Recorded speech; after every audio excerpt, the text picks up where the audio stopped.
Hello and welcome. This is the new class. We've never done this class before. It's a new class. I don't know what you call it, like the prayer study group. In Hebrew, it's called a chabura. Yeah, it's a sit down together. This is the best class in the yeshiva. Every yeshiva has a chabura. Everyone say it out loud in your own little area that you're at. Chabura. Go ahead, give it a good yell. Chabura. Chabura, chabura, chabura, chabura, or chabura, chabura. Go ahead, give it a yelp. Chabura, and it's the idea of the rabbi sitting down with the guys or gals, whatever it is, kind of the end of the week, Thursday night. Shabbos is coming. And you might have some cake, cookies, just having a good time, talking openly about Torah, plugging in ideas. Does that sound? That's what I want this series to be. Yeah, I want it to be that, and just exchanging ideas, bringing things to light. Yeah, that's really where you learn the most. Is in the Chabura. And to me, it's the essence of the yeshiva. It's where the Rosh Yeshiva really gets revealed, and everyone opens up, and it's just good. And prayer, tefillah, is a really great thing to do it with. And this, just some ideas. I think a misconception that the Ger have is when they don't understand why Jews pray the way they do. Fast, without intention, and all these things. And the Ger mindset is they think every prayer is supposed to be perfect and from the heart and open up the walls of heaven. And it's a romantic scene, for a lot of the guys. I don't know about the women, but the guys have this romantic view of, you're supposed to pray like a Jew. And it's an ideal, okay? It's just not Jewish. And I think today I finally understood Jewish prayer in terms of responding how the Ger see it. The Jewish prayer is not always the romance. It's more like working on your Camaro in your garage for 30 years, and then finally one day you bring it out and it's ready and you show everyone the Camaro. You follow where I'm going? You pray 3 times a day, every day. You're working on it. Prayer is something that's human. The Ger, I think, have this angelic thing going on, where we're supposed to be angels and talking to Hashem, and that's what they say. It's not. It's just. I think it's just not a good idea. It's not prayer. There are forms of prayer of that, obviously, but we're talking about a guy waking up and going about his business, living his life, praying 3 times a day. And that it's you work on it. Just you're working on it. You're always working on your prayer. You see books that have insights that you just get by being perceptive. And you say, I never saw. Actually, you know what? I am going to tell you an insight from prayer, one I had yesterday. But you get insights as you go. Like you're always looking to improve your prayer. See what I'm saying? It's almost like you're collecting. Like you have a stamp collection. You're always going to flea markets and stuff looking for your stamp collection. You're always working on it. Always. Always. You're on the lookout. You're on the prowl. You're always trying to collect ideas, refinement, everything. You're constantly working on it.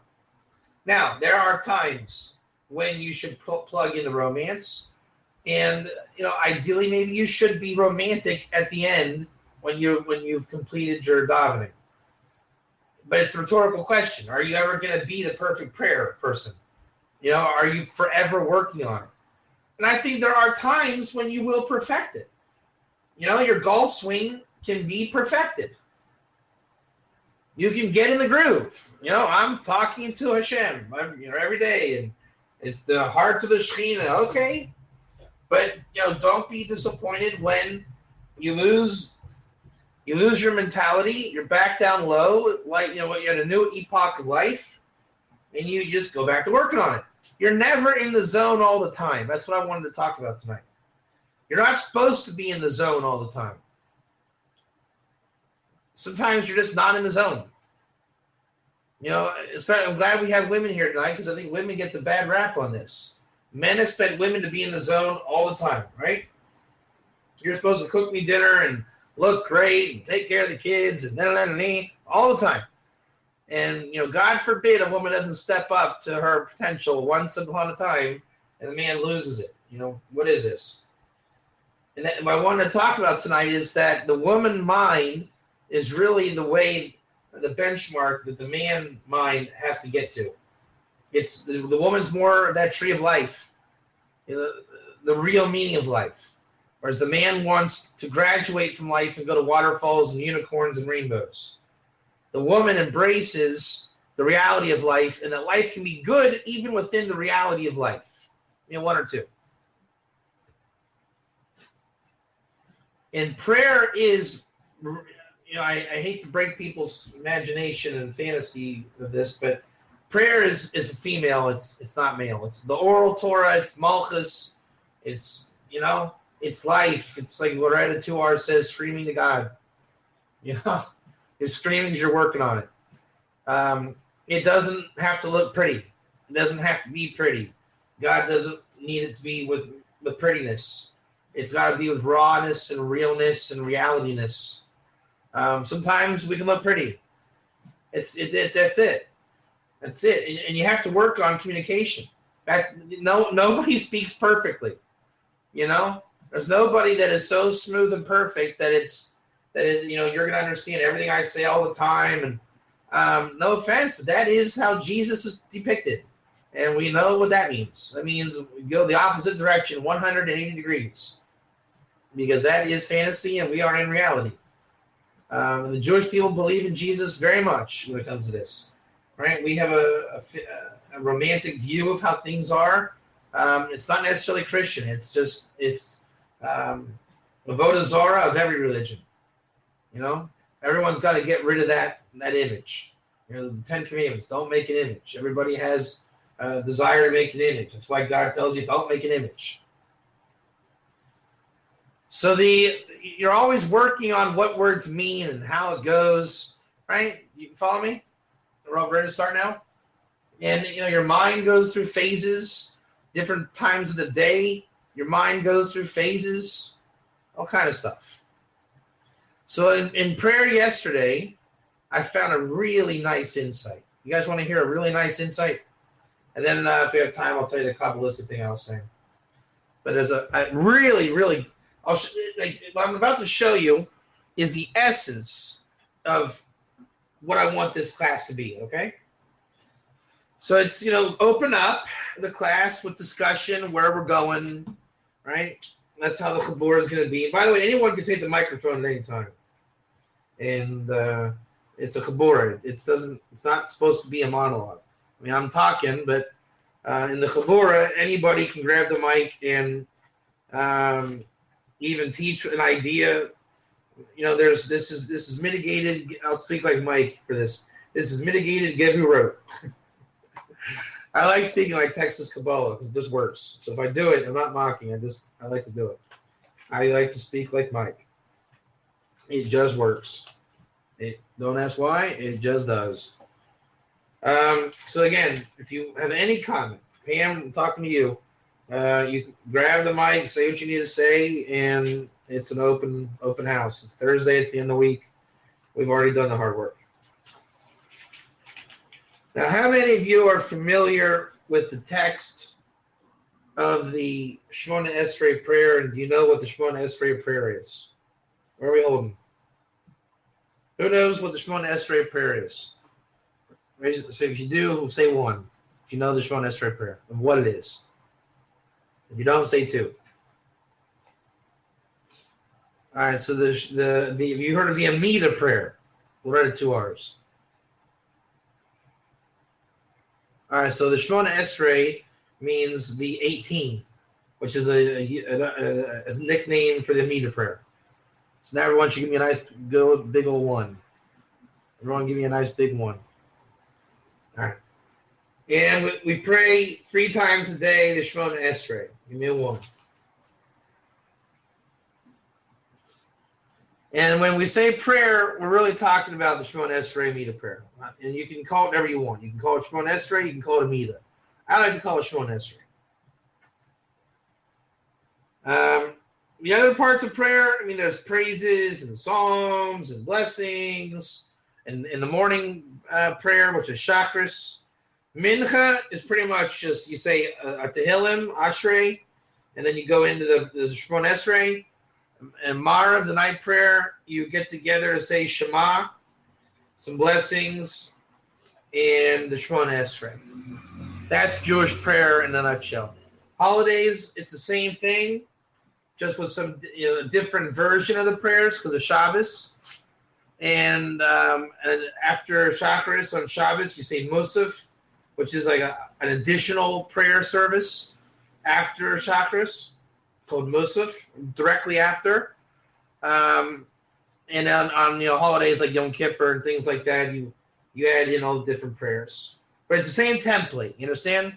Blessings, praises, Shemona Esrei, and additions. And again, it's not meant to be something that you have to know inside and out. Some people know it inside and out in terms of the words and the flow. Some people want to know the meaning. So I'm saying, stop thinking, I'm just talking rhetorically, stop calling it this romantic thing. It's just not prayer. It's a type of prayer, right? Ger is a type of convert, okay? It is. But are all Ger convert? No. Some Gerim want to be Jewish. It's just, okay, some are Jewish. Don't tell me every Ger is Jewish. Some prayers are romantic, and I'm with God, and I take 3 hours to pray. Okay, that's great. They were called the Chassidim Rishonim, the first Chassidim. They used to do it, and it's valid, and it's wonderful. But prayer, tefillah, it is working on it. You work on it how you need to work on it. You do what you need to do. Some people want to be mincha people. Some people, like, learn 2 hours, they want to scream to God. Some people want to go to work. Before they go to work, what do they want to do? They want to go and pray, be spiritual, and go about their lives. It is up to you.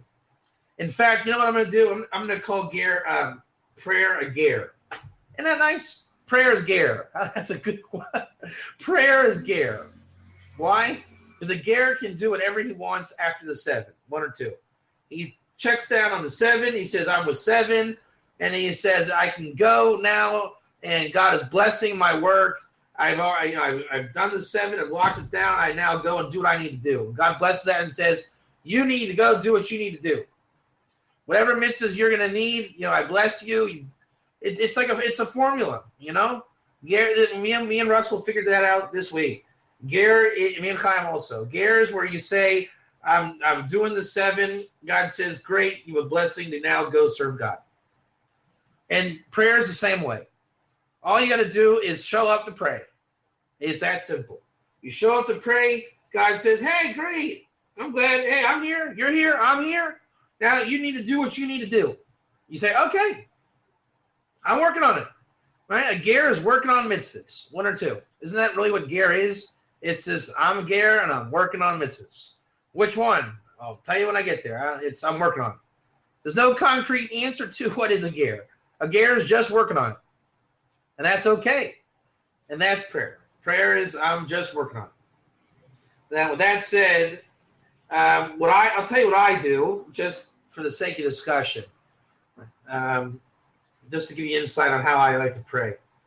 When I pray the Shemona Esrei, I like to go real slow in the beginning and let my brain receive the message of the insight. You see what I'm saying? There's like a nature coming down, a consistent nature. And you got to catch it right at the beginning. This is how I do it. And if I start with, Baruch atah Hashem Elokeinu v'Elokei Avoseinu. Blessed are you, God, our God, God of our forefathers. A lot of people get lost there.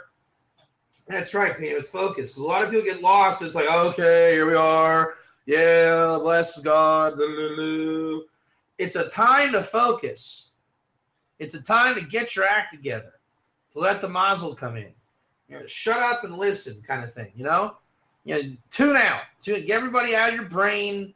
You might have to start over 5 times. 5 times. You might have to start over. You got to really be real with yourself here. Tell yourself, shut up. Come on. Stand up straight. Stop doing that. Right? Okay, yeah, you got to fix dinner. Stop thinking about it. You'll do it in 20 minutes. Get your act together. See what I'm saying? You got to give yourself some King Solomon Musar from Mishle. Shape up. It's denim. It's, you got to whoop yourself into shape here. And then once and here's a trick question. Pam Rogers, what do we call that in Mishle? Loretta 1R, what do we call that in Mishle class? Let's go. What do we call that? Come on. Stop being moron man, right? This is where you put the practice. Stop being moron man. Give me a 1 over there. Stop being moron man. That's what you're doing when you step into prayer. It's 3 times a day. You're stepping in to say, stop being moron man. You get kavana, 100%. And you got to find the kavana. That's the thing. You can't go in you telling God what the kavana is going to be. You let God give you kavana. See, that's the chap. See the difference? That's how you get in the mode to receive the mazel and the shefa. Everybody thinks I'm going into prayer and I'm going to have kavana. No, you're not. No, you're not. You're going to let the kavana come to you. Your job is to not block it out. So when I say stop being moron man, I'm saying stop saying what you're going to do and let God tell you what we're going to do. That's it. Recognize the mazel that's with you. Shut up and let it come in. You got to be harsh. Right? Because you're going to get soft. I can prove it. What are the chances that you think that I can prove to you that we're going to get soft?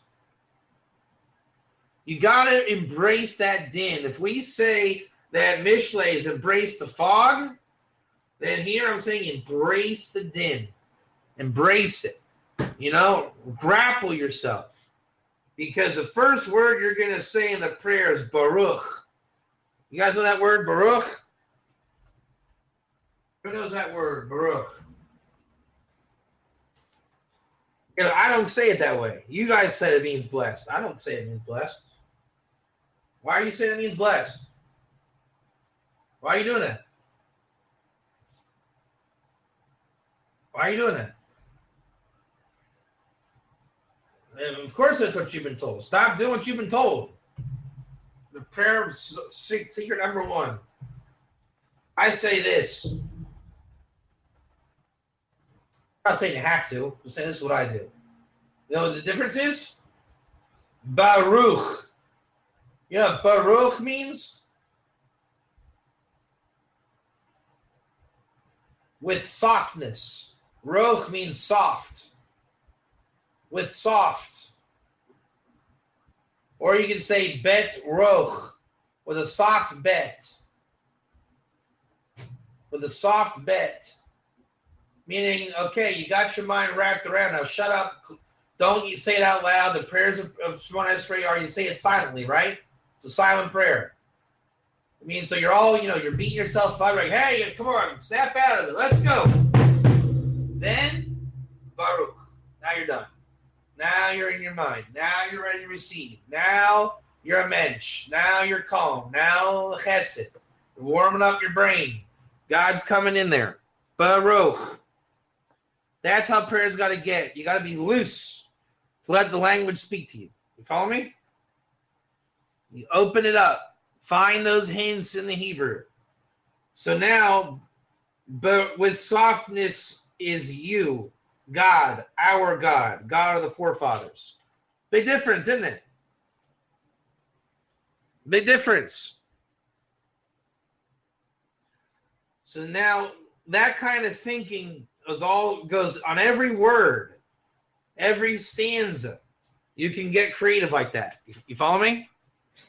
You got to find your path that God gives to you in the prayer.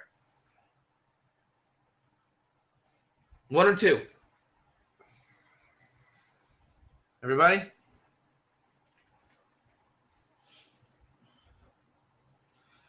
No, it's translated right. What I'm saying is it's a reboy, not a mute. There's always innumerable ways to say a Hebrew word. If you want to say it's blessed, then say it's blessed. But I'm saying you don't have to. Prayer is wild.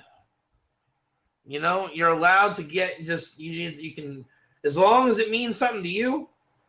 Now you don't lose the translation. I'm not saying we stop the shot from being blessed. It is blessed. But can you guys speak two things at the same time? Not physically and literally. I'm saying if you tell me to wash my dishes, can I infer a couple different commands from you, Pam? There you go. So can I just understand in the back of my mind that I'm saying you are blessed, God, while I want to say Baruch? Can I do that? You better bet your bottom dollar you can do that. Of course I know it means blessed are you, God. Isn't that how women speak? They tell you to wash your dishes, but man, there's stuff going on under that. You know? It's like saying, if you know I've had a hard day and you still told me to wash my dishes, are you not acknowledging that I had a hard day? Are you so dense that went over your head? Or did you certainly know, but guess what? Life doesn't stop for your pity party, and you got to wash those dishes. 1 or 2. So it's the same thing here. You're telling, but when you're stepping in to pray, you're consenting to the literal meanings of these prayers. Right? You've already consented. That's like you're signing your name on the dotted line. Right? I subscribe to this entire prayer. 1 or 2. Now that we've already got that out of the way, you know, I want now to connect to the Mohin. To the Mohin inside there. I want to get in there and see what's in these words. All right. From the mouth of God we heard 2. The secret of the covenant of Sinai. 1 or 2. So now let's go forward a little bit, and I just had this insight for the first time yesterday. Now remember, you're always working on the prayers. You're always trying to figure out, like, what is the secret path of prayer? Because it's like a healthy challenge to see how deep you can go. See what I'm saying? So the challenge is to say that the literal is so deep that I got to find a support for what it really means. Blessed are you, God. Right? You have to have 2. From the mouth of God, we heard 2. Go ahead. 1 or 2. You with me? So it's like you're challenging yourself. If I'm going to know what it means, blessed are you, God, I'm going to keep that in the back of my mind. And I'm going to say, you know, with softness is you, God. If I say that, and remember, grammar's never right.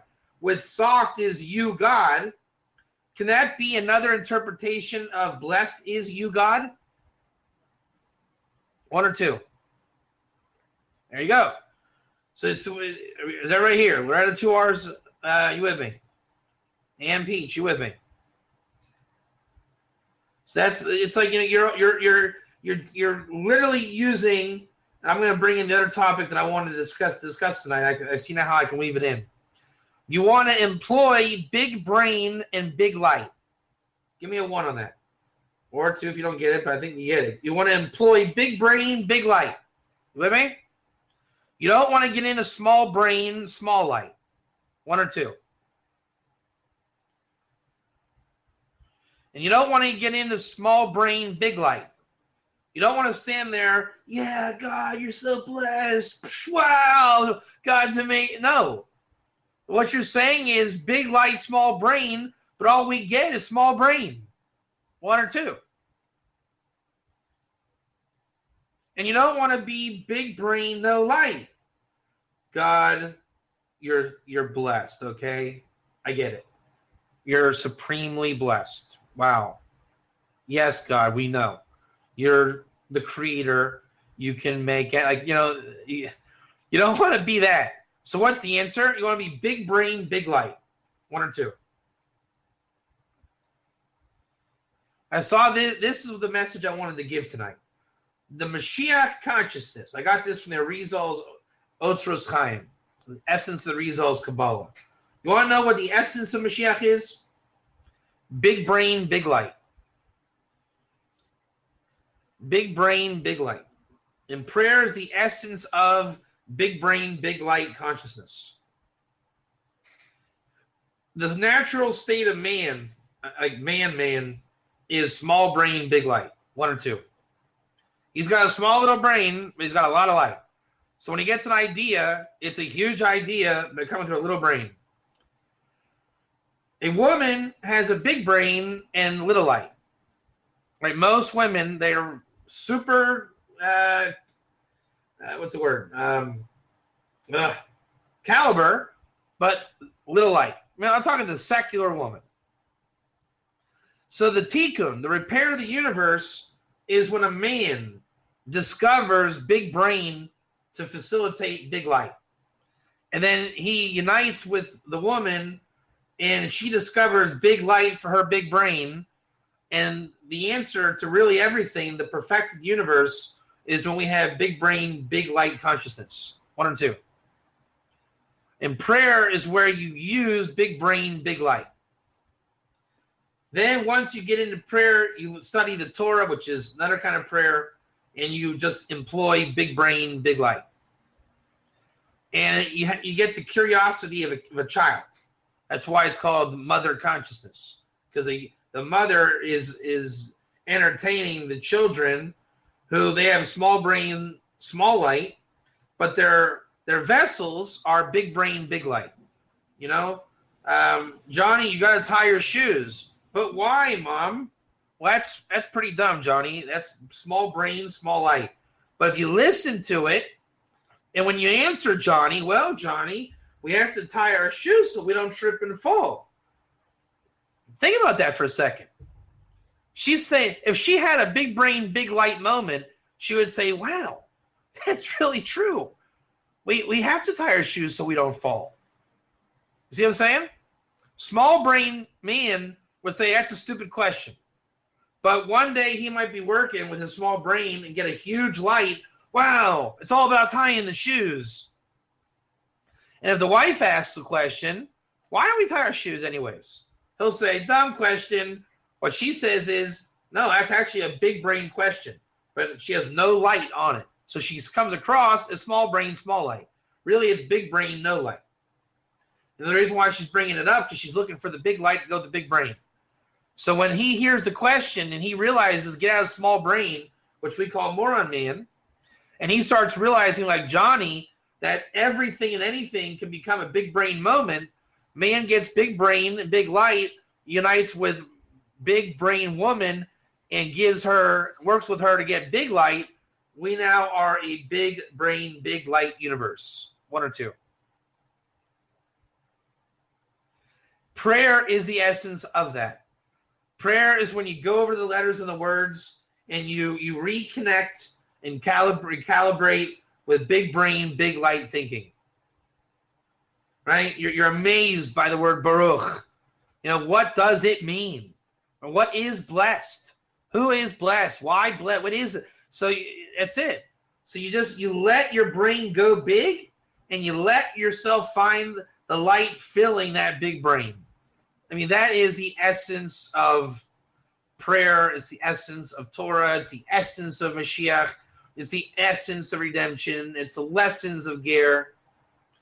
It's all that. It's all of that. That was my big revelation I wanted to give over to being in class anyways, about the big brain, big light. How did I do on that? Did I do that justice? Did I explain the male, female pretty clear? I hope so. That was my intention. Now here's my big brain, big light moment I had yesterday. Ready? All right, here we go. Atachone la Adam das umalamid leino shbina kaneno ma'itcha chochma bina v'das baruch ata Hashem chonein hadas. What do you think about that? You are gracious. Now, I'm going to translate this wrong. So just so I'm doing it. But don't get locked into what I'm saying here because I'm going to change it. You are gracious. You grace man. I'm going to say it wrong. I'm going to show you how we're going to make it right. Okay? You grace man with das, with knowledge and awareness. And you teach men understanding. We are graced from you through wisdom, understanding, and knowledge. Blessed are you, God, who graces us with knowledge. You see what I'm saying? How many of you got a feel of where I'm going with that? Yeah? Everybody? What do you mean? What do you mean by soft?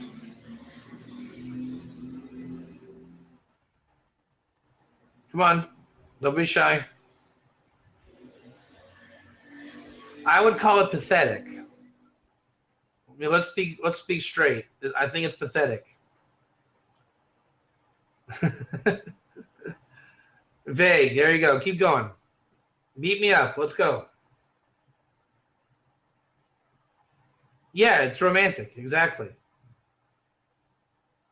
Like, wow, God even graced me. Wow. It's so good to be with God that he even allowed me to have a brain. Wow. I so love you, God. You allowed me to have a brain. Thank you.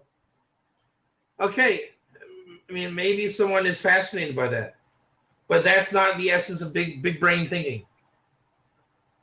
You might have a day that you might say, hey, God, it's amazing that you gave me a brain. But that's not what we're saying for every day, 3 times a day. And I found out when I looked at it, they do. But it's like, it's not, number one, my number one problem is, what's my problem? How many of you know my problem? I have a major problem here. This is how I approach prayer. Major problem. The problem is it doesn't say that in the words. Now, is that not a problem? And people want to fudge the words. I'm saying in the Hebrew. In the Hebrew. They're learning the Hebrew wrong. The essence of working on prayer is getting that Hebrew down. I mean, really down. You see how it takes working on it? Now, Hebrew is a divine language. And so it's not concrete and it has many directions it can go. But there is something, like we said, called pshat, the simple meaning. Right? Baruch means blessed. I mean, that's going to be 10 times out of 10, blessed is Baruch. Okay? But once you get into grammar and structure and like sentences, it gets exponentially harder to put it together. I mean, how many of you guys understand each other when you communicate anyways? You're lucky if you get 80%, aren't you? I'm saying every point that a person says to you. Every point.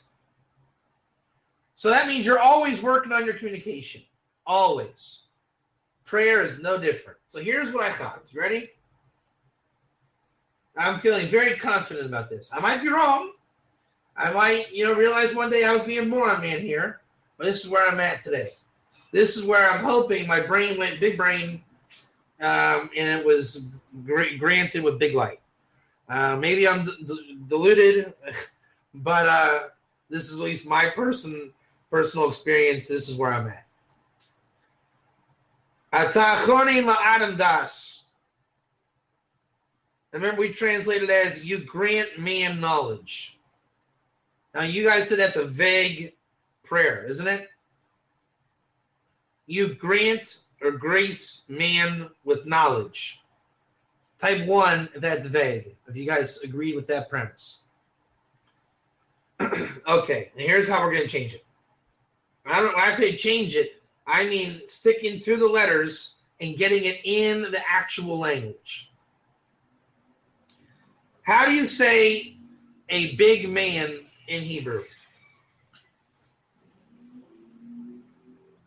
Or how do you say a big man in English? Big man.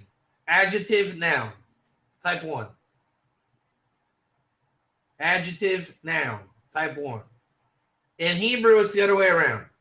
Adam gadol. Noun, adjective. Noun, adjective.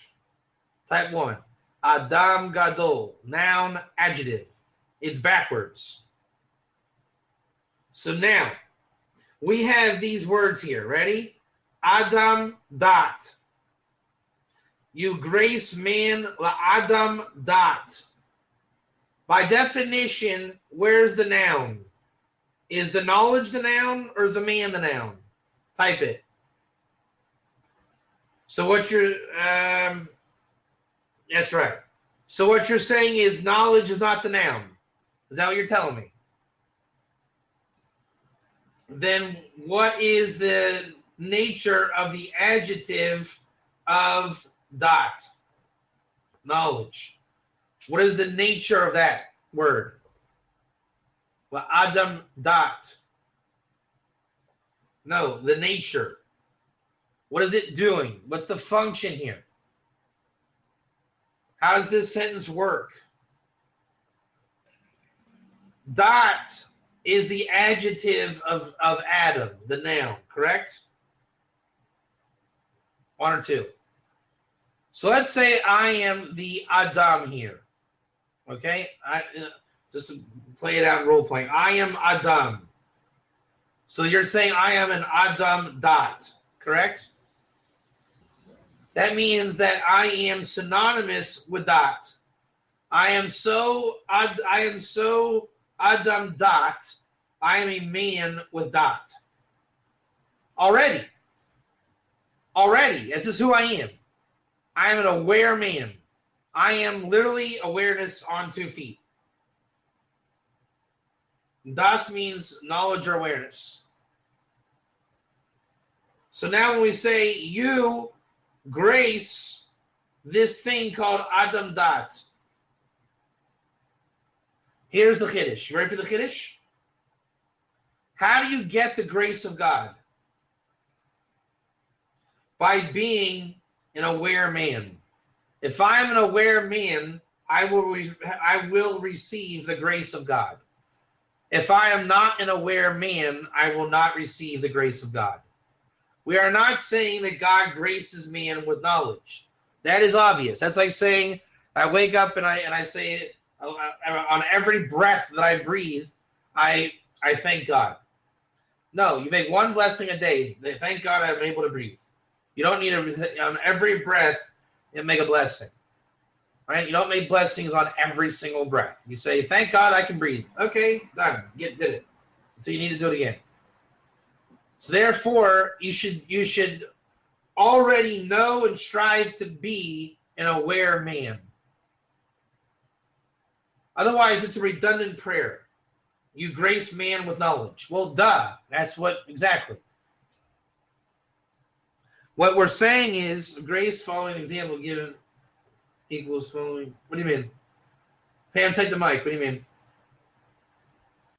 Well, I'm having trouble remembering, but when we broke down the word grace years ago, you look it up. We were looking in a lexicon that gave us the definition of grace. And the reason we did that was because the quote unquote, we are saved by grace. Well, when you read what grace means, it had to do with following an example that was properly given. So we need to define what grace is. That's 100. That's will be next week. I know. I still go on the word grace every week. That's one of the things I'm also working on. I'll tell you my definition that I use in the intern. I like your definition. My working definition is God revealing His presence to you. Revelation. Exactly. Huh? Exactly. Yeah. But that definitely needs worked out. I agree. After we've had here, my commentary, I'm using a book with commentary. Here's the commentary of grace. You ready? Yeah. And I have a really nice commentary here. Milat koinen. What does it mean, grace? Mitzayen, it shows Nadina given from the side Shemekabel Matzachein Be'inav. That you found grace in God's eyes. Meaning favor. Don't call it grace, call it favor. That you're looking good for God. Right? You know how it is looking good. When at work, when you're in the groove, the boss is good with you and you're good with the boss. You're in the boss's good graces. Right? You came 5 minutes late today. He says, "Hey, Pam, don't worry about it. I know you're working hard." Right? You're in the groove with that guy. You're not getting fired anytime soon. You're all good. Right? You want to be in good graces. So how do you become in God's good graces? You have to already be that of a man. If you're telling God you grace men with you're good with people that know better. Okay. How about duh? How about duh? You know, God, you're nice to people that love you. Oh, duh. You know, seriously. You know? How about understanding how it works? When I become aware, I am good with God. Now it's a revelation. That is a revelation of self, of soul, of spirit. You know how you know when you're in God's good graces? Because you just know. Because God is gracing you. And you know you're aware. So when you're praying this, when you're praying it correctly, by definition, you are in God's good graces. Which means you have das. Which means you're speaking the truth. And you're speaking the truth before God. Let me hear an amen. You know? That's it. So now. Amen. There you go. I'm malamin le'enosh bina. And you teach men understanding. Really? This has bothered me, people, for 15 years. I just don't get it. You give man knowledge and you teach man understanding. Well, make up your mind. Which one is it? So I realized. And you teach. Le'enosh bina.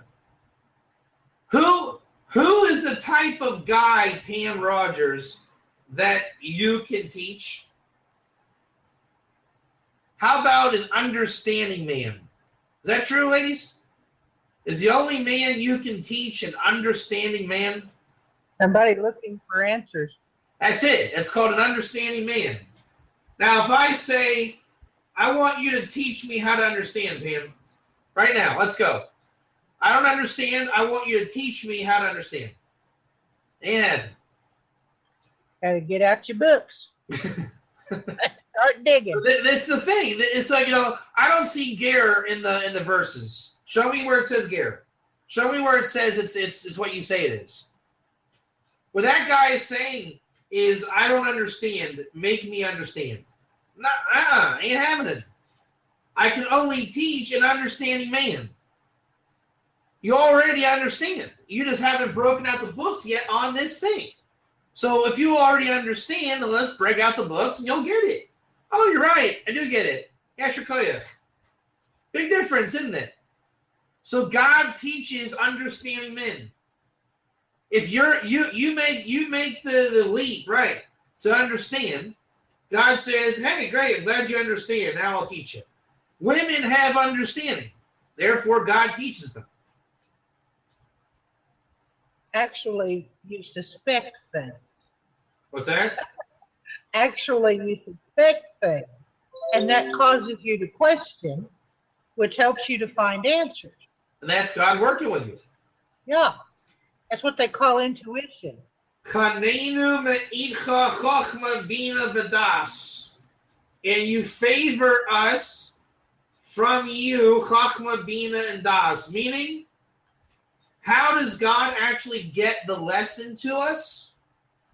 By sending people wisdoms, people understandings, and people awarenesses. Me'idcha chochma bina v'das. Like from you, God gives people wisdom, understanding, and knowledge so that they come to you from God, and that is how he favors you. That's called influential, Pam. Right on.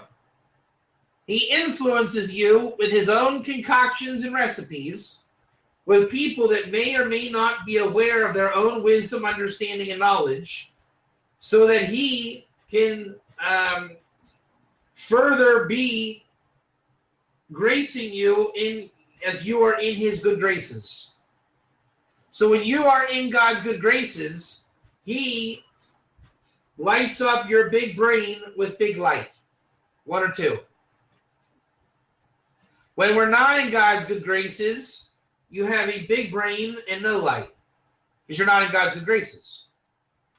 A man has a small brain and big light in God's graces. And he's trying to learn from God's graces how to get a big brain. When man is not in God's graces, good graces, he has a small brain and a small light. And we all know what that's like, being around that guy. So when both of them now argue, and they're not in God's good graces, because God wants to see man and woman get along. He's small brain, small light, and she's big brains, small light. Kind of problematic, isn't it? Very problematic. So the only way to save the situation is you guys got to shape up and get in God's good graces. But you got to do it together. Otherwise, you're not in God's good graces. Shalom bites. Whatever it takes. If there's damage done, then one day when anger emotions get set aside, it's got to be worked out. You know, divorce is fine, but you're still working it out. Death is fine, you're still going to work it out. That's how the world works. That is how the world works. And if you're a victim, there is divine retribution. But you can't be like Job with a small brain and big light. It doesn't work. Right? You have to understand the prayer reality form of divine retribution to see how God does do divine retribution. Because it comes from reality, not from lightning bolts crashing on someone's brain because you fantasize it. Baruch atah Hashem chonin hadas. Blessed are you, God, who gives favor hadas. Favor is knowledge. Knowledge is favor. If you want to be in God's graces, wake up. If you want to wake up, hadas is awareness or high knowledge, high awareness. That's how you become in God's graces. That's called Mohin Gadlut. Texas Kabbalah calls it Mohin Gadlut. When you are in God's graces, you have awareness. When you are not in God's graces, you do not have awareness. How do you get in God's graces? You got to realize you're not in God's graces. And then you gotta get aware. Wake up out of moron man mode. I mean, number one is just admit to yourself that you're in moron man mode. Right? If you're a man, you got small brain syndrome and small light syndrome. If you're a woman, you got big brain syndrome, no light syndrome. And you got to acknowledge the state of existence and work on it. You need male and female to do it. If you're a female with big brain, no light, you need some kind of masculine energy to bring that light in. But you got to understand the male aspect, whatever it is going to be small brain. Okay, you're all about, hey, how do you tie your shoes the right way? And they're going to say, you're an idiot. Now, you know you're not an idiot. You just suffer from no light. You got a big brain. But you got to take their small brain and make them realize big brain, right? Now, they got a lot of light, but there's so much light and such a small brain, it doesn't go in. So if you want to utilize big light, you got to expand that brain. And if they have no light, you know they can, but you got to get the brain big first. You got to get that brain big. Then they'll get big light. Then you get big light for your big brain. Very simple formula. That's how you become DAS, awareness. Big brain can be vision. A woman only has a big brain. Woman equals big brain. Man is small brain. A man's small brain is he doesn't understand anything outside of what he does. But he can go big brain. He just needs to realize that he needs to get a big brain. What is it? To go. Who put that up there? Delete it? Yeah. What am I saying here? Let's take a mechanic, right? He only knows how to do his little mechanic lifestyle. Now, he has a lot of light. Okay, he's a good man. He's working with God, but he's in a small brain mode. Once he starts to get curious and realize that mechanics are everywhere fractal in life, he'll start to think about mechanics and everything. He'll go fractal. Then he goes big brain. Then that light goes in the whole big brain. So now your big brain female can start to share with that big brain, big light that he has. He'll start to share the light. A woman needs the light of man. And this is Kabbalah 101. And a man needs the big brain of the woman. Kabbalah 101. So sometimes she might be in big brain, big light. She inspires him. Whatever the situation is. Figure out how many ratios are there. Small brain, small light, small brain, big light, small. I mean, it's, you got to figure out the dynamic of male, female, wherever you are. You're going to buy groceries, right? And the guy at the store is in small brain, big light mode, and you're in big brain, no light mode. You're not in the mood for light. He's got a lot of light, small brain. That's it. Chemistry. You just got to figure out that chemistry, right? So if you're big brain, no light, he's big light, no brain, you're going to have to figure out how to communicate there. You see he's all excited, but he's really dumb. That's how you're perceiving it, right? You're like, hey, where are the tomatoes?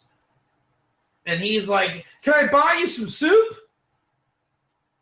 You're like, where's the tomatoes? He's like, we have soup on sale. Let me show you. Come on, let me show you. So you're not interested in playing. And he is all about selling you soup. How are you going to solve that problem? You got to get his brain big. And he's got to give you light.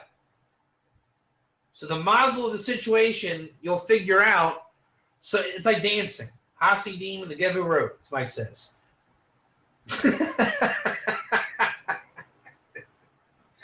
That's it. There's your answer right there. That's what I do in the stores, actually. That's how you do it. You throw something so random, curveball, where are the tomatoes? Hey, can I sell you some soup? Where's my favorite Dove shampoo? He'll say, what? Yeah, you heard me. Where's my favorite Dove shampoo? Well, how am I supposed to know where your favorite Dove shampoo is? Well, I just figured it's a better question than you trying to sell me soup when I asked for tomatoes. Oh, I'm sorry. I thought everybody in this town loved the soup. Here, I'll show you. You wanted tomatoes? I'll show you where the tomatoes are. Thank you. Hey, I didn't know the tomatoes were on sale. Oh, yeah. Yeah, everyone's buying the tomatoes for the soup. You just got big brain, big light, and you expanded that poor boy's big, small brain into a big brain to go with his big light. And he goes and whistles off into the sunset, selling his soup. All right, so that's the class for tonight. So you saw the adjustment in the prayer. You don't just say, "Blessed is you, God, that you grace man with knowledge." Well, duh. We want to when we understood the noun and the adjective, and opened up in a whole new way. Whole new way.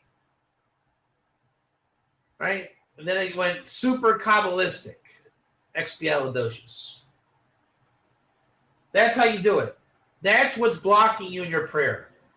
Right? You're reading it with small brain, small light mentality. You're saying it's so simple that you're literally locked out.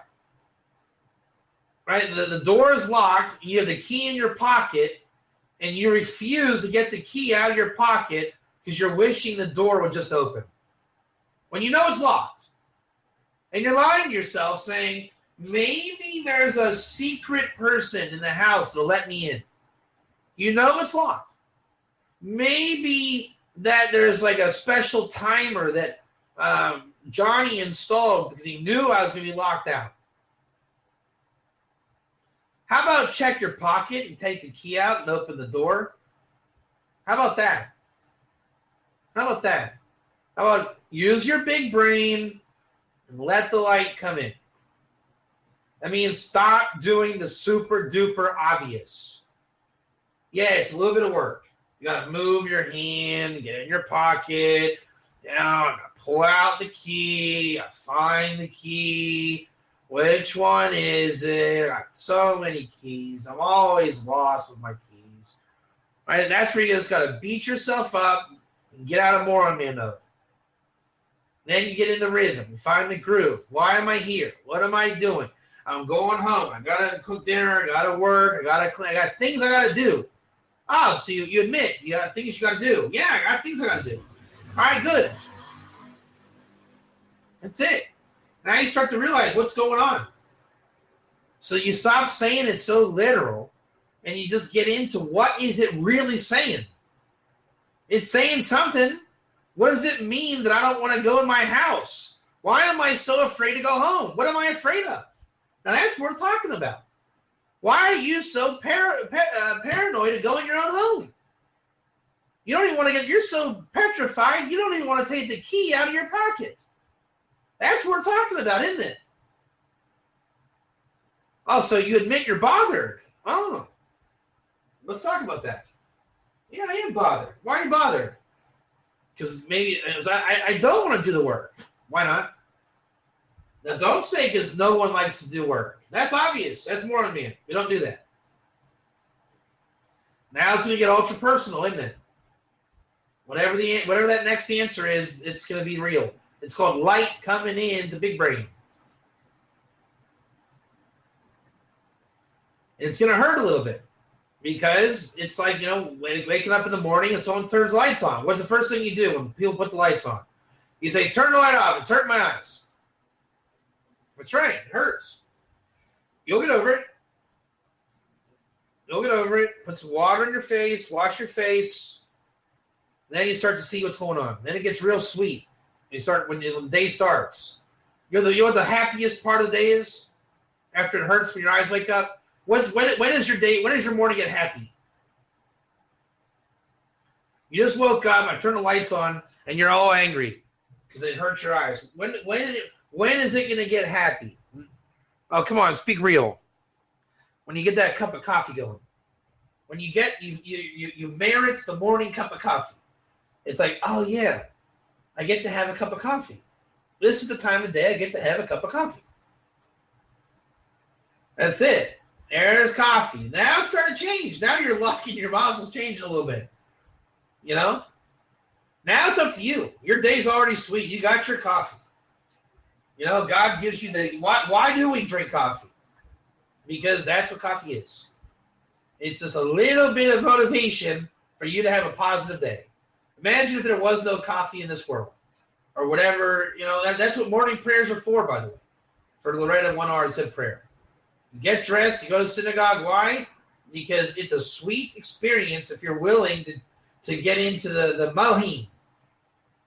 If you're going to be moranim, in pain, you're going to go from one pain to the next. Then it gets harder and harder through the day.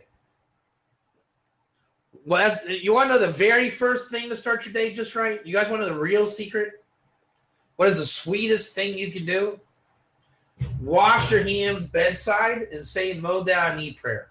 And know what it means. When you learn about Modeh Ani, which we could also do in this, maybe next week, we should probably do Modeh Ani. Pam will remind me. Thank God. Pam, will you remind me next week?